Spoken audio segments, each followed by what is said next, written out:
दर्शकों, आज मलाड के मालूनी पे होली एंजल हाई स्कूल में मौजूद हूँ। हम आज बात करेंगे महाराष्ट्र माध्यमिक शिक्षा बोर्ड में जो एसएससी का रिजल्ट आया हुआ है उस पर चर्चा करेंगे। और होली एंजल हाई स्कूल पिछले 45 सालों से शिक्षा के क्षेत्र में एक सराहनीय योगदान दे रहा है। और इस साल 2024 का जो बैच था 34 में 206 छात्र थे और जिनमें 94 छात्रों ने डिस्टिंक्शन मार्क्स लाया है। और एक पूरे रिजल्ट के आकलन में देखा है, अवलोकन किया कि हमने अभी तक टॉप 5 टॉप 10 सुना था, लेकिन इस विद्यालय के छात्रों ने एक रिकॉर्ड तोड़ा जो टॉप 11 आए हैं।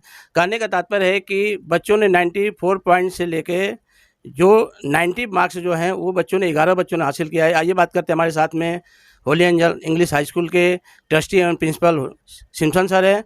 सर, सबसे पहले आपको बधाई जो आपके छात्रों ने इस तरह से एक ऐतिहासिक रिकॉर्ड को तोड़ा है।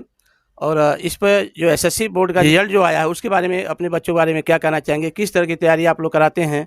और सबसे बड़ी स्कूल चलाना एक चुनौती है स्लम एरिया में, किस तरह से आप लोग इसको संचालन करते हैं, इसके पे हम चर्चा करेंगे। Behalf of Holy Angel High School, first of all, I would like to express my sincere thanks to the Kahar News for covering this special episode. Holy Angel High School started 45 years before with the 3 children, and this year we prepared a 34th batches of SSC. In the 34th batch of SSC, we prepared 206 students for the board exam, and we have got 100% result. Out of 206, we have got a 94 distinction, and 11 students scored above 90%. The highest is 94.2%, and the rest all came in first class. For us, it is a routine work. Getting 100% result in the SSC board exam is our cup of tea as on today. The systematic, disciplined education which we are imparting from our school by the teachers are more than enough to score 100% result in the board examination. For that, the entire credit goes to our team of teachers, the students and their parents. Our school headmistress, Srimati Priscilla Simpson, is the secret behind it. Along with the team of teachers, this is possible. आपके school के अंदर एक बहुत बड़ी बात देखी जाती है कि हर साल एडमिशन को लेकर के आपके पास प्रेशर बनाए जाते हैं, आपका सोर्सेज आते हैं, तो किस तरह से आप हैंडल करते हैं? क्योंकि ये बहुत बड़ी समस्या है, क्योंकि आपके पास बच्चे ज़्यादा हैं लेकिन स्पेस कम है। तो ये लोगों में एक भावना है कि हमारे बच्चे अगर होली एंजल स्कूल में जाते हैं पढ़ने के लिए तो उनका ब्राइट फ्यूचर होगा, फ्यूचर जो है ब्राइट होगा। इसको लेकर किस तरह से देखते हैं आप?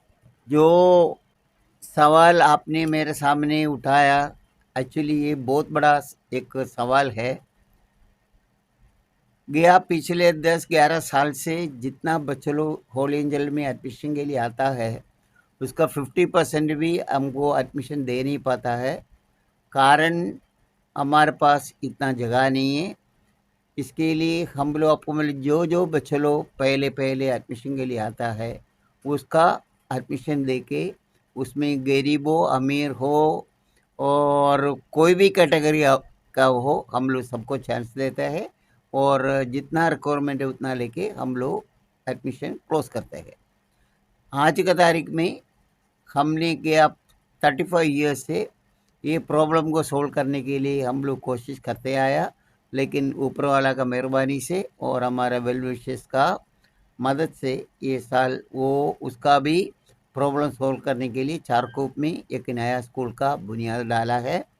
और वो स्कूल कंप्लीट होएगा तो हमारा ये आज का जो एडमिशन का जो प्रॉब्लम है वो सब कुछ दूर कर सकता है। एजुकेशन के साथ साथ में जो लेडीज़ के लिए शिक्षा होता है, एजुकेशन होता है, उनके लिए एक महत्वपूर्ण, क्योंकि अभिभावक की सोच में ये होता है कि लेडीज़ है, लड़की ये पढ़ेगी तो क्या करेगी, इसको तो घर बर्तन करना है, शादी करके भेज देना है। इस थिंग को एक मैसेज दीजिए अभिभावक लोगों को कि ऐसा नहीं है। आज लड़कियां बहुत सारी चीज़ काम कर रही हैं, बड़े बड़े इतिहास रची हैं, इसके बारे में क्या कहना चाहिए, और आपके स्कूल में लड़कियों के लिए क्या व्यवस्था रहती है? होली एंजल हाई स्कूल में लड़का लड़की ऐसा कौन सा भी डिफरेंस नहीं है। हमारे पास जो जो बच्चा लोग आता है वो लड़का होने दो लड़की होने दो, उनको एजुकेशन दिया जाता है। स्कूल में बच्चों को भेजने का काम उनका पेरेंट्स का होता है। वो बच्चा लड़का होने दो लड़की होने दो, अगर स्कूल में आएगा तो उनको एजुकेशन देके हमको अपना उनका पाँव में खड़ा करने का लायक बनाने का काम ही हमारा स्कूल का है। हमारे साथ में हेड प्रेसला मैडम जो बैठी हैं, स्कूल का एक नेतृत्व करती हैं पूरे टीचर स्टाफ का। मैडम, जो बच्चे यहाँ से पढ़ के निकले हैं तो समाज के लिए या कौन से ऐसे जगह पे आपके नॉलेज होगा कि बच्चे आपके कौन से जगह पे जो समाज के लिए देश के लिए सेवा कर रहे हैं? मैं कहर न्यूज़ का बहुत बहुत शुक्रिया अदा करना चाहती हूँ कि आप हमारी न्यूज़ सारी जनता के सामने ला रहे हैं हमारे स्कूल के बारे में, 100% रिज़ल्ट के बारे में। जहाँ तक बच्चों का फ्यूचर का सवाल है, हम हमेशा हमारे बच्चों को सही गाइडेंस देते आ रहे हैं। हमारे बच्चे सारे फील्ड्स में आगे निकले हैं, चाहे वो हमारे कई बच्चे डॉक्टर्स हैं, इंजीनियर्स हैं और पायलट्स भी हैं, और बहुत सारे बच्चे जैसे अमेरिका और दूसरी विदेशी कंट्रीज़ में बहुत अच्छा कर रहे हैं। और जब भी हम उन लोग इंडिया में विज़िट करते हैं हमको ज़रूर मिलने को आते हैं। ये जब सब हम देखते हैं तो हमें बहुत खुशी होती है। हमारे लोकल बच्चे भी कई यहाँ पर बहुत अच्छा कर रहे हैं। एक तो हमारा एक स्टूडेंट है, वो केईएम में पढ़ के बहुत ऊंची उसने शिक्षा हासिल की है, और वो अभी एमडी मेडिसिन वगैरह किया है, सुपर स्पेशलिटी भी कर रहा है। लेकिन हमारे लिए एकदम गर्व की बात है, वो हमेशा हमसे मिलने को भी आता है और हमारे आशीर्वाद लेने को आता है। इससे जब हम ये सब बच्चों को देखते हैं, हमारे बच्चों की कामयाबी देखते हैं, हमें बहुत बहुत खुशी होती है। हम हमेशा चाहते हैं कि हमारे बच्चे हमेशा हर फील्ड में आगे है। Thank you. आपसे एक जनून सवाल है, क्योंकि मालवनी को आपने बहुत करीब से देखा है और आपने लगभग यहाँ पे कुछ समय ऐसा था कि आप यहाँ रहे भी हैं। आपके इन 40 सालों में मालवनी के अंदर क्या परिवर्तन दिखाई दे रहा है? दूसरा सवाल ये रहेगा कि जैसे आपने कहा कि हम एडमिशन नहीं ले पाते थे, जो चारकोप में अथर्वा कॉलेज के बगल में आपका प्रोजेक्ट चल रहा है, तो ये प्रोजेक्ट कब तक पूरा होगा और लोगों के शिक्षा के क्षेत्र में कब समर्पित करने वाले हैं आप? मलवानी कॉलोनी में मैं पिछले 45 ईयर्स से स्कूल चलाता हूँ। मलवानी कॉलोनी के बारे में मैं आपको उम्र में जितना समझता हूँ बहुत कम लोग समझते होगा, क्योंकि जब 45 साल के पहले इधर में जब स्कूल शुरू किया तभी मलवानी का कॉलोनी का कंडीशन वो बातों में बता नहीं सकता है। लेकिन आज भी ये 45 साल में कितना प्रगति होना चाहिए वो मलवानी कॉलोनी में हो गया नहीं है। कुछ परिवर्तन आया है, लेकिन जितना परिवर्तन आना चाहिए उतना परिवर्तन आया नहीं है। आज भी इधर का जो लिविंग कंडीशन है बहुत बेकार है, और जब तक गवर्नमेंट और गवर्नमेंट एजेंसीज ये एरिया को सुधारेगी नहीं है, डेवलप नहीं करेगा, इंफ्रास्ट्रक्चर अच्छा नहीं करेगा, हमारे ये गरीब बच्चों का लाइफ में कौन सा भी परिवर्तन नहीं आएगा। एक्चुअली उनका घर का कंडीशन अच्छा रहेगा तो ही आज का ज़माने में उनको पढ़ने का मौका मिलेगा, पढ़ के अपना पाँव में खड़ा रह सकता है। इसके लिए मैं गवर्नमेंट से और गवर्नमेंट एजेंसी से ये प्रार्थना करना चाहता हूँ कि मलवानी कॉलोनी के ऊपर स्पेशल ध्यान दे, इधर का झोपड़ापट्टी निवासियों का बच्चों को पढ़ने का मौका दे, इधर स्पेशल स्कूल कॉलेज और हॉस्पिटल का व्यवस्था करे, ताकि इधर का भी बच्चों को कौन सा भी तरफ का जो फैसिलिटी से उनको निगलेक्ट मत करें। सर, आपके बारे में कहा जाता है कि सिम्पसन सर बहुत कठोर हैं, बहुत टाइट है, मतलब एजुकेशन को लेकर के, लेकिन अंदर से आप कोमल हैं। क्योंकि बहुत सारे हमने कंडीशन देखे हैं कि कुछ ऐसे लोग आते हैं यहाँ पे जो आप एक सोशल वर्क के रूप में बंद मुट्ठी जो बोलते हैं ना, आप मदद करते हैं। तो कहीं ना कहीं देखा जाता है कि जो आदमी बाहर से कठोर होता है वो अंदर से कोमल इसलिए होता है कि उस चीज़ को समझता है।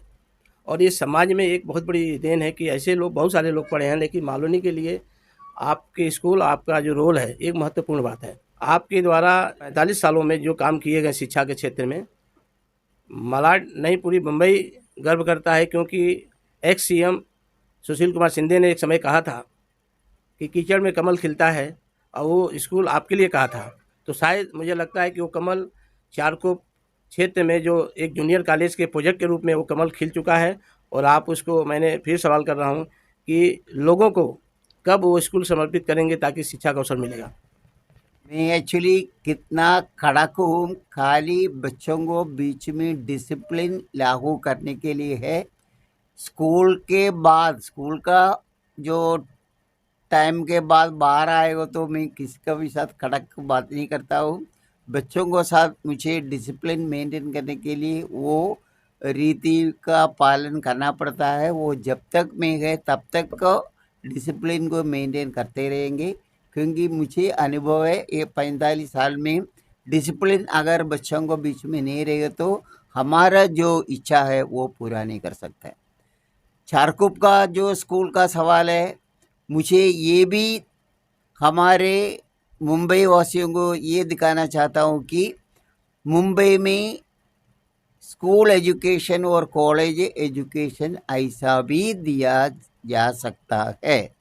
वो प्रोजेक्ट, उसके लिए एक मॉडल प्रोजेक्ट रहेगा। उसमें बच्चों को, गरीब हो या अमीर हो, सब बच्चों को अच्छा एक स्कूल में पढ़ने के लिए और आगे बढ़ने के लिए मौका मिले, उसका उद्देश्य में वो स्कूल शुरू किया है। मैक्सिमम आने वाला 24 महीने के अंदर उधर का फैसिलिटी पब्लिक के लिए खुला रखेगा, उसमें कुछ भी शक नहीं। देखो, आपने सुना सिम्पसन सर को कि आज के इंटरव्यू में बहुत सारी चीज़ें खुलासा हुई हैं। और अक्सर कहा जाता है माता पिता गुरु अगर भविष्य देखते हैं बच्चों का तो वो तीन ही व्यक्ति देखते हैं, क्योंकि माँ बाप एक पैदा करते हैं और जो समाज का रास्ता जो दिखाते हैं गुरु दिखाते हैं। इसी को लेकर के सिम्पसन सर में मन रहता है कि हमारे जो बच्चे हैं ये ऐसे बने, क्योंकि उनके भविष्य को लेकर हमेशा चिंतित रहते हैं। इसलिए उनका जो डिसिप्लिन को लेकर के स्ट्रिक्टली होता है, एक कठोरता है, वो होना भी चाहिए। और ज़्यादा कुछ ना कहते हुए, क्योंकि मैं यही कहूँगा कि होलेंजर स्कूल का बच्चों का फ्यूचर ब्राइट है। और इसके साथ साथ सर ने एक प्रोजेक्ट दिया है, उसमें भी बच्चे जाएंगे, उनका भी फ्यूचर ब्राइट होगा। क्योंकि ये भी सुनने में आ रहा है कि वहाँ पे मैनेजमेंट कोर्स का भी है, डिप्लोमा हुई है। यहाँ को केवल एक एजुकेटेड, मतलब एक शिक्षा दो तरह का होता है, एक व्यावसायिक होता है और एक शिक्षित होता है। तो यहाँ पे शिक्षित के रूप में दिया जाते हैं कि वहाँ पे जो एजुकेशन होंगे वो व्यावसायिक, मतलब एक बिजनेसमैन के रूप में होगा। जैसे मैनेजमेंट हो गया, बहुत सारी चीज़ें, कंप्यूटर का हो गया।